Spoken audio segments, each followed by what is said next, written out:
Di keberagaman Indonesia ini harus belajar dulu dari Papua. Papua itu sangat toleran.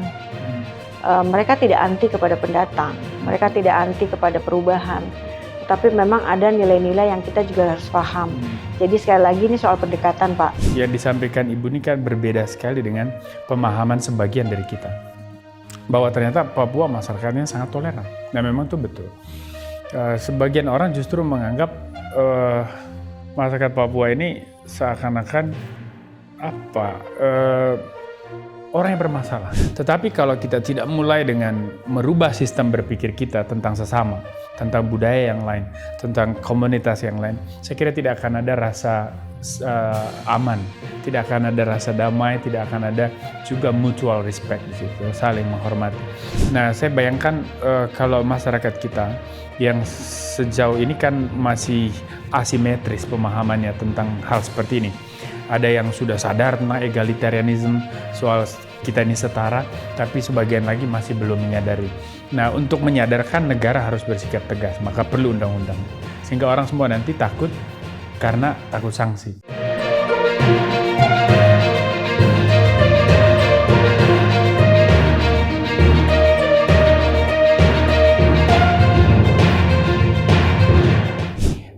Kembali ke tadi Bu, yang penekanan saya bahwa negara perlu memikirkan satu undang-undang anti rasisme. Itu nanti bisa mempengaruhi perilaku sosial masyarakat kita terhadap sesama saudara kita yang berasal dari Papua. Bagaimana tanggapan Ibu? Sepakat, Pak. Undang-undang itu harus ada. Tapi juga saya ingin mengingatkan saja ya bahwa kalau berbicara toleransi di keberagaman Indonesia ini harus belajar dulu dari Papua. Papua itu sangat toleran. Mereka tidak anti kepada pendatang, mereka tidak anti kepada perubahan. Tapi memang ada nilai-nilai yang kita juga harus paham. Jadi sekali lagi ini soal pendekatan, Pak. Pendekatan. Tapi kalau bicara toleransi, contoh hubungan yang harmonis antar agama itu di Papua. Makanya orang Papua sulit diusik dengan isu agama misalnya. Walaupun kita tahu ya ada kelompok-kelompok radikal yang coba mengganggu ya di Papua gitu. Kasus karena trennya itu sudah terbaca lama sih sebetulnya. Tapi mereka begitu yakin bahwa perbedaan itu bukan untuk dipersoalkan. Jadi kalau kita bicara toleransi itu Papua sudah contoh yang paling baik. Gitu. Nah di Papua juga kalau kita lihat di beberapa kota besarnya itu kan juga jumlah penduduk itu kan banyak yang dominannya pendatang.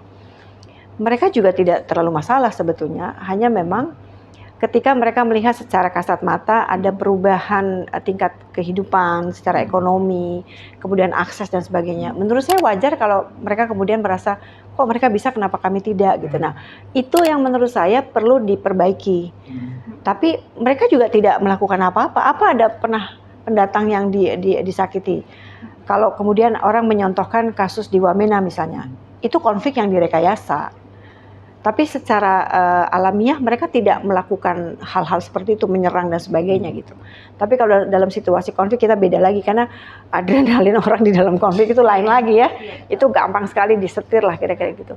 Tapi sekali lagi saya sangat sepakat kalau pemerintah memang mulai serius lah untuk merancang undang-undang anti rasisme ya.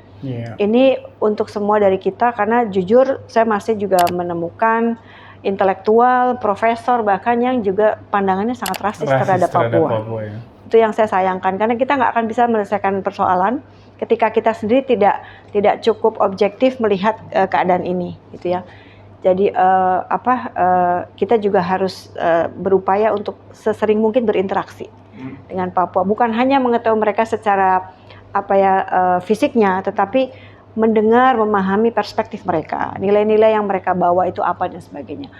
Berbeda itu wajar menurut saya, tapi selama kita mengerti, kemudian kita tahu cara menghadapi perbedaan itu, menurut saya ya itu penting. Nah, Papua sendiri sudah menghadapi situasi konflik sangat panjang, Pak Boni. Jadi kita juga perlu lihat cara mereka mengatasi persoalan itu juga berbeda-beda. Saya ingat betul satu buku yang sangat bermutu dari Francis Fukuyama yang terbaru yang saya baca, terbit 2018, soal politik identitas. penekanan salah satu di situ, dan memang ini teori politik identitas secara umum, bahwa penghormatan terhadap martabat manusia itu adalah kebutuhan tertinggi. Ya, kebutuhan tertinggi dalam diri setiap orang. Maka ketika satu sistem sosial memperlakukan dia secara tidak adil, dia akan kembali ke kelompoknya. Dia akan mencari rasa nyaman, rasa diterima di situ. Lalu muncullah gerakan, ada yang berbasis agama, ada yang berbasis etnik, ada yang macam-macam. Nah, saya kira Bu, yang disampaikan Ibu ini kan berbeda sekali dengan pemahaman sebagian dari kita. Bahwa ternyata Papua masyarakatnya sangat toleran. Nah memang itu betul. Sebagian orang justru menganggap masyarakat Papua ini seakan-akan orang yang bermasalah, selalu dianggap bermasalah. Ya bahwa mereka cukup akrab dengan alkohol ya. Nah, ya selalulah ada itu kultur yang ada sisi negatifnya, ada positifnya. Tetapi kalau kita tidak mulai dengan merubah sistem berpikir kita tentang sesama, tentang budaya yang lain, tentang komunitas yang lain, saya kira tidak akan ada rasa aman, tidak akan ada rasa damai, tidak akan ada juga mutual respect di situ, saling menghormati. Jadi sekali lagi, Sobat Boni sekalian, yang paling penting di sini keterlibatan masyarakat di dalam bukan hanya konflik Papua, dalam segala macam konflik sosial kita perlu start dari saling menghargai. Ya, negara perlu intervensi di situ karena hadirnya negara adalah untuk melindungi individunya, setiap warga negara di sana. Makanya saya katakan tadi undang-undang anti rasisme itu satu start yang baik. Ya, bahwa soal rasisme juga sudah diatur di dalam kitab hukum pidana kita, tetapi kita butuh yang lebih spesifik supaya ada semacam konsentrasi yang lebih serius. Ya, seperti di negara maju, saya ambil contoh misalnya di Jerman itu Beleidigung itu banyak variasinya. Beleidigung itu bisa dalam konteks sexual harassment, bisa juga dalam konteks penghinaan ras, penghinaan etnik. Nah, orang ketika dia merasa dihina, dia bisa lapor. Nah itu dendanya besar, sanksi hukumnya serius Bu. Nah saya bayangkan kalau masyarakat kita yang sejauh ini kan masih asimetris pemahamannya tentang hal seperti ini. Ada yang sudah sadar tentang egalitarianisme, soal kita ini setara, tapi sebagian lagi masih belum menyadari. Nah untuk menyadarkan negara harus bersikap tegas, maka perlu undang-undangnya. Sehingga orang semua nanti takut karena takut sanksi. Sama seperti orang pakai seat belt naik mobil, kan tidak semua karena ingat keselamatan, tapi karena takut ditilang polisi. Nah, memang begitulah hukum manusia. Jadi perlu ada hukum negara yang mengikat, sehingga ada konformitas di situ kan. Saya kira itu ada statement terakhir mungkin dari Ibu, closing statement. Yang pasti terima kasih Pak Bodi sudah mengundang saya untuk berbagi. Kami yang berterima kasih Bu, karena diskusi yang sangat serius. Iya. Dan Ibu kita tahu sangat sibuk ya, tentu meluangkan waktu untuk kesini itu buat kami satu hal yang berharga. Terima kasih. Semoga Papua selalu lebih baik lah. Ya kita berharap Papua ya. Atau Ayu ada?